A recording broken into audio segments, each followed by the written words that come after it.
Regresamos.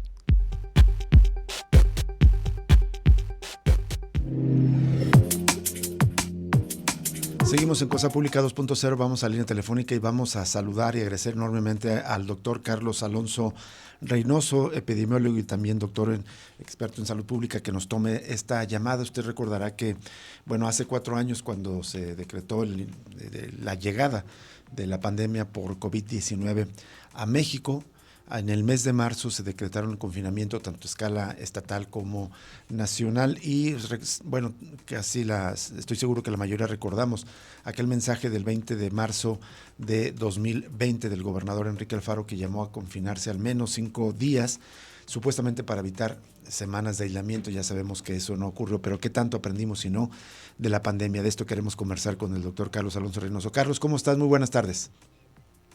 ¿Qué tal, Rubén? Jesús, buenas tardes. Es un gusto poder platicar con ustedes nuevamente y con todo el auditorio. Igualmente, Carlos, te agradecemos como siempre que lo has hecho a lo largo de estos 4 años, que nos has ayudado a tratar de entender dónde estamos situados. Bueno, ahora ya más bien, no sé si en perspectiva, después de estos 4 años, pues un balance de lo que implicó esta pandemia en términos de salud, en términos pues de una situación de emergencia mundial como me parece no habíamos vivido en nuestras vidas, quienes estamos en este momento en el planeta, de un confinamiento tan severo, tan extremo. Pero preguntarte si en retrospectiva era y fue necesario hacer todas esas medidas, o si algunas fueron exageradas, como este llamado de Enrique Alfaro de confinarse 5 días, y que sabemos que pues evidentemente no dio el resultado que se esperaba. Mira, pues recordando un poco, el primer caso confirmado en México fue el 28 de febrero del 2020, es decir, ya hace más de 4 años que se confirmó el primer caso. La declaratoria de la pandemia por parte de la Organización Mundial de la Salud fue el 11 de marzo de ese mismo año, y en México la fase de emergencia empezó hasta el 1 de abril del mismo año. Entonces, realmente, ¿qué es lo que hemos aprendido? Porque también tratar de entender por qué se hizo lo que se hizo en su momento. En un principio, estamos hablando de un virus que había sido identificado por primera vez, el SARS-CoV-2, el 9 de enero de ese mismo año, ¿no? O sea, ese virus había sido aislado y identificado como el causante de estas enfermedades, principalmente respiratorias, pero no únicamente respiratorias, en gran parte del mundo, el 9 de enero, pero todavía no teníamos certeza bien de cuál era su mecanismo de acción y su mecanismo de contagio y demás. Ante esa incertidumbre y la alta cantidad de casos que se estaban teniendo y la gran cantidad de defunciones que estaban surgiendo de estos propios casos, la reacción epidemiológica más prudente pues es el confinamiento para poder evitar la propagación de los casos. Entonces el confinamiento hasta cierto punto tiene sentido cuando se conoce de alguna manera o de una manera muy básica cuál es el mecanismo de contagio y sobre todo cuánto tiempo tarda una persona después de estar en contacto con alguna persona contagiada en empezar a presentar los síntomas.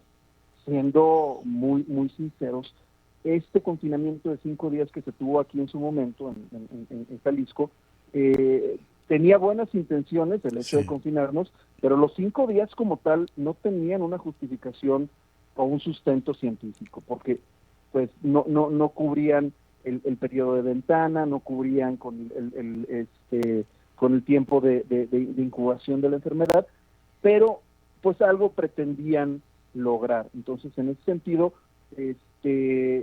sirvió pues tal vez de muy poco, por lo menos generó un poco de conciencia dentro de la población, que después se entendió que había que estar, hasta que no tuviéramos mayor certeza, pues evitando el contacto con otras personas.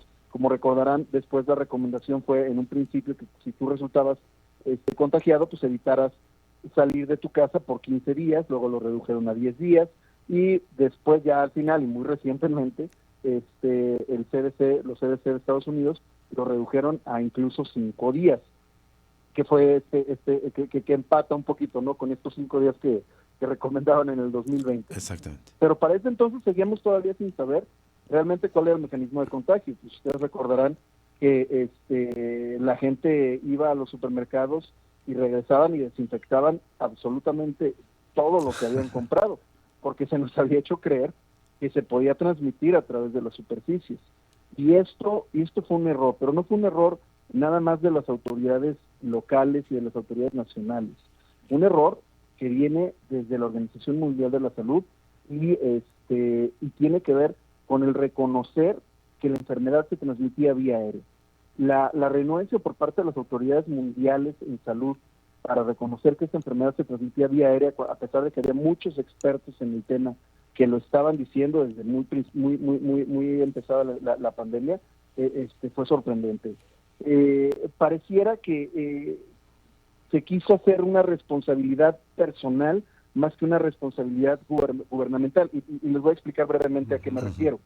Cuando hablábamos de que la sana distancia y el lavarnos las manos y el uso del cubrebocas, estábamos dándole la responsabilidad a las personas, porque ellas eran las que tenían que limpiar las superficies, limpiarse las manos, etcétera, ¿no? Esa responsabilidad era individual y no le correspondía como tal a las autoridades. Pero si se decía y se afirmaba efectivamente que la enfermedad se transmitía vía aérea, entonces ya la responsabilidad no nada más era de las personas, porque era cuestión de las autoridades garantizar que los espacios estuvieran bien ventilados, de monitorear la calidad del aire de los espacios cerrados y una serie más de acciones que implicaban pues un gasto que a lo mejor no querían enfrentar diversos países e instituciones. Obviamente después de mucho tiempo pues ya quedó demostrado fehacientemente que así es como se transmite y saber realmente cuál es la consecuencia o cuál fue la consecuencia de este retraso en aceptar que la enfermedad se transmitía vía aérea, pues requerirá de mucho análisis y mucho estudio, ¿no? Para ver si hay responsabilidad, si hubo algún tipo de negligencia incluso, o por qué fue la razón que las autoridades sanitarias mundiales no quisieron hacer este reconocimiento. Y a raíz de esto, pues surgieron absurdas cosas como los tapetes sanitizantes, los arcos sanitizantes, y una serie de cuestiones que se siguieron utilizando durante mucho tiempo, debido a la desinformación y a la falta de consenso mundial. ¿Qué es lo que nos queda de toda esta situación que vivimos y que hemos vivido desde hace más de 4 años? Pues yo quisiera pensar que quedó cierto aprendizaje en la población y en las autoridades respecto a cuál es la reacción y las acciones correctas ante una situación de salud con una gran incertidumbre como es el COVID, la solidaridad, la respuesta, la pronta respuesta, etcétera. Pero también hay cuestiones que no deberíamos de repetir, ¿no? Desde mi punto de vista, uno de los principales problemas de la pandemia, aquí en México particularmente, fue la politización de la misma, ¿no?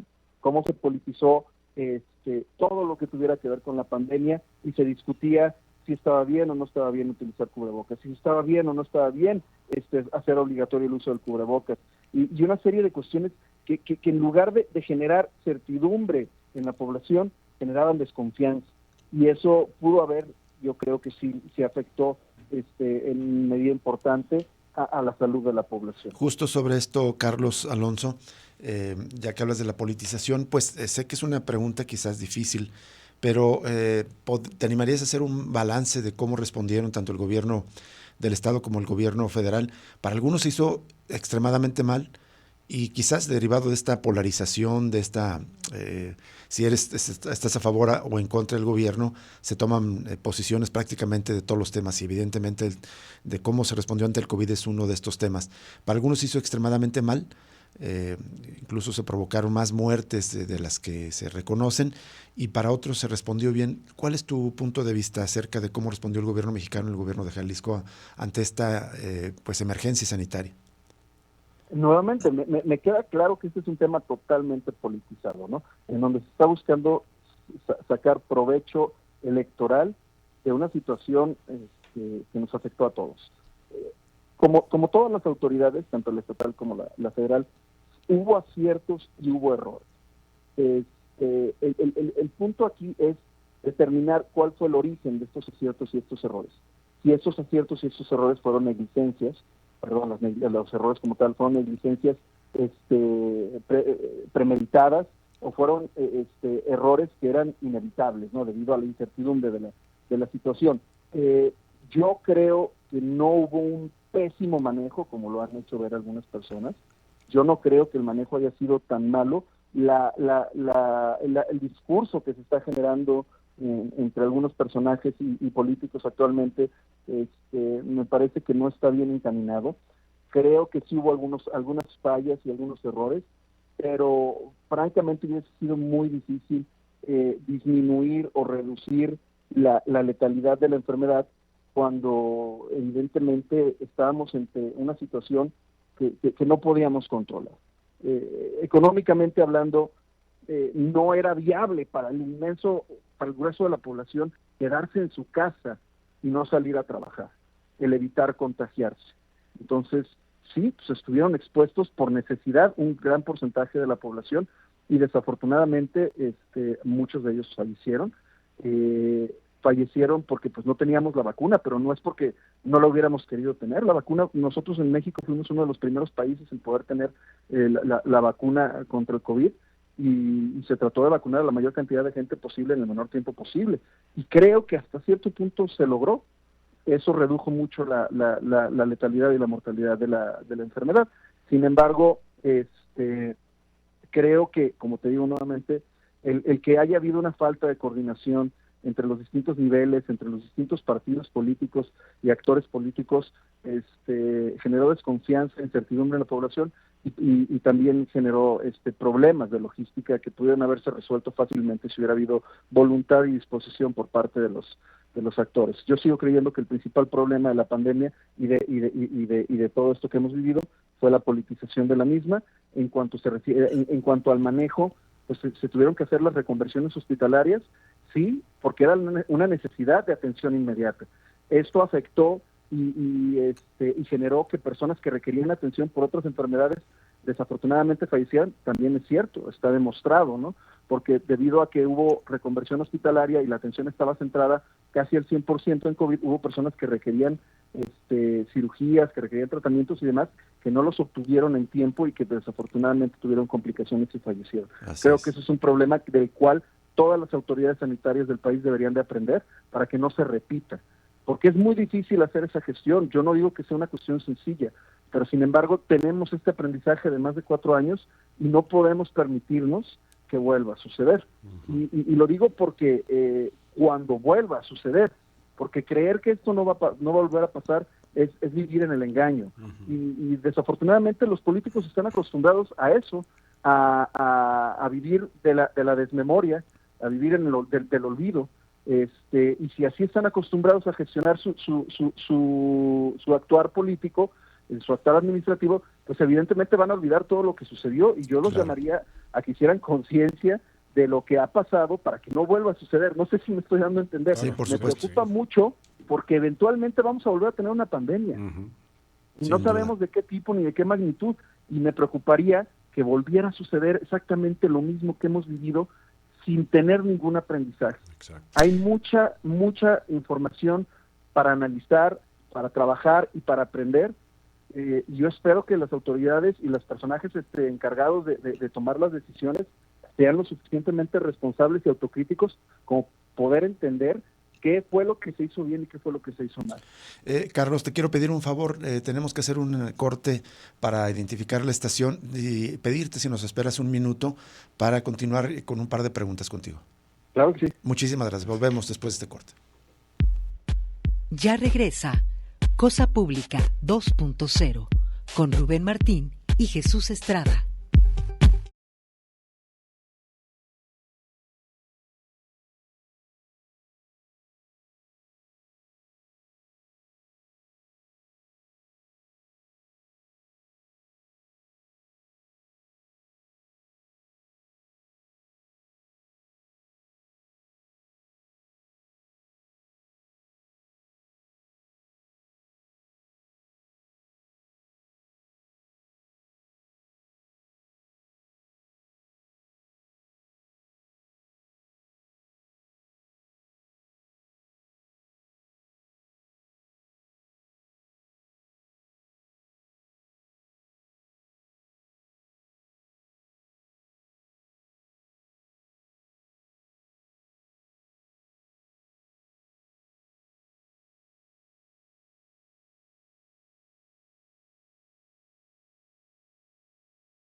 2.0.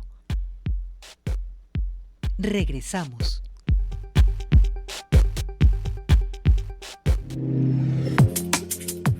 Seguimos en Cosa Pública 2.0 y seguimos en esta conversación con el doctor Carlos Alonso Reynoso, con quien estamos reflexionando, nos está compartiendo un análisis, una lectura de qué aprendimos y qué no aprendimos a 4 años de la pandemia. El 20 de marzo de 2020 escuchamos las palabras del gobernador en el que dijo que este no es un llamado para entrar en pánico, al contrario, es un mensaje al pueblo de Jalisco para entrar la contingencia juntos, unidos con absoluta seriedad y responsabilidad, y llamaba a confinarse 5 días, y ya sabemos que no fueron suficientes 5 días, sino que duramos meses en pandemia, y de hecho las clases suspendieron más de un año.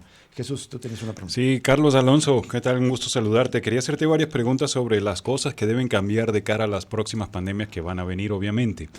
En principio, quería preguntarte del tema de la lógica del negocio sobre la salud pública, particularmente el tema de las vacunas, Carlos Alonso. Obviamente salvaron vidas, están salvando vidas y tienen que seguir adelante. Pero estaba leyendo un informe que publicó el año pasado el sitio El Salto. Recordaba que en los primeros 2 años de pandemia, 2021-2022, las 7 principales farmacéuticas que hicieron vacunas ganaron $90,000 millones de utilidades de ventas de vacunas, al mismo tiempo que recibieron prácticamente $90,000 millones de fondos públicos para el desarrollo de esas vacunas. ¿Estas son cuestiones que deberían cambiar a futuro o inmediatamente, Carlos? Sin duda, y es uno de los aprendizajes también que hay que tener en cuenta. Esta cuestión de las vacunas requiere de mucho estudio, y si le escarbamos vamos a encontrar cosas bastante desagradables. No voy a entrar en más detalles, pero por ejemplo, uno de los principales laboratorios que distribuyó vacunas en todo el mundo obligó a los gobiernos a firmar acuerdos de confidencialidad respecto al costo de compra del biológico, y ustedes ya se imaginarán cómo estarán estos acuerdos. Uh-huh. Prácticamente hubo gobiernos que declararon que era una extorsión por parte de las farmacéuticas y se negaron a participar en ella, y hay documentación al respecto, pero bueno, ya saldrá, espero, la investigación al respecto. ¿Qué es lo que nos generó? Muchos se están quejando ahorita por ejemplo, de la vacuna Patria, de que se haya tardado tanto en salir la vacuna Patria, y que ya para qué, y qué sentido tiene. Lo que no logramos entender es que el desarrollo de la vacuna Patria generó mucho conocimiento científico y desarrollo tecnológico que va a permitir que el país recupere esa soberanía que tenía en cuestión de la producción de vacunas, que anteriormente teníamos y que perdimos en algún momento, ¿no? Que empezamos a depender de laboratorios extranjeros para poder adquirir nuestras vacunas, cuando anteriormente México tenía toda la capacidad para producirlas.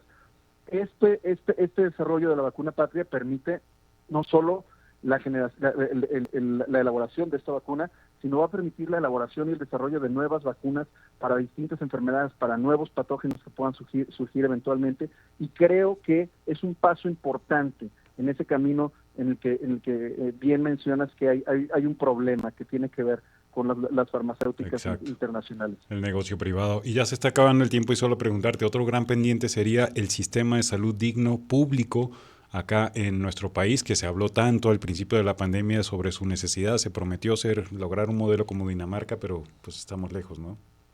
Muy, muy lejos estamos de eso. Esperemos, pues ahora que viene un nuevo gobierno, que aquellos que vayan a estar encargados de tomar estas decisiones entiendan la importancia de un sistema de salud universal, en donde pues prácticamente todos los mexicanos tengamos el acceso a la salud, pero no nomás es el acceso a la salud, sino a un sistema de salud de calidad y digno, ya dejando de hacer comparaciones absurdas con otros países, claro. Sencillamente que cubra las necesidades de la población mexicana.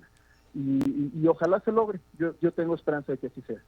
Carlos, nos quedan ya 1 minuto y medio, pero no sé si pudieras sintetizar por qué, digamos, coincidimos, pero por qué es inevitable que lleguen otras pandemias.